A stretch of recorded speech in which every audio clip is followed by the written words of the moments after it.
সপ্তাহের ৬টা দিন শেষে যখন শুক্রবার দিনটা আসে তখন আমার কাছে খুবই ভালো লাগে। দিনটাকে আমার অনেক স্পেশাল মনে হয়, কারণ আমার হাজবেন্ড সেদিন বাসায় থাকে।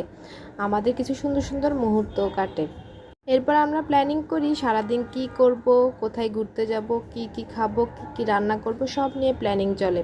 এই তো সকালে নাস্তা বানানো শেষ, এরপরে একটু বৃষ্টি হচ্ছিল, আমি বৃষ্টিটাকে উপভোগ করতে গেলাম। এই তো আমার রান্না বান্নার আয়োজন শুরু করে দিলাম দুপুরের। এখানে আমি সব কিছু রেডি করে একসাথে তারপর আমি রান্না করতে আসি। আজকে রান্না করব মুরগির মাংস, সাথে থাকবে বরবটি ভাজি আর থাকবে ভাত ডাল। এই তো সিম্পল রান্নাই থাকবে, তেমন বেশি কিছু না। এই তো মাংসটাকে আমি কেটে সুন্দর করে ভাজতে দিয়ে দিয়েছি। মাংসটা হয়ে এলে আমি মাংসটাকে সুন্দর করে কষিয়ে রান্নার জন্য বসিয়ে দেব। মাংসটা বসানো শেষ, এরপরে এখানে আমার ভাত হয়ে গিয়েছে। এরপরে আমার টক কিছু খেতে ইচ্ছে করতেছিল, তাই একটা আমড়া নিয়ে আমরা খেলাম। অনেক মজা ছিল আমড়াটা। এটা আমার দুপুরের রান্নাবান্না শেষ।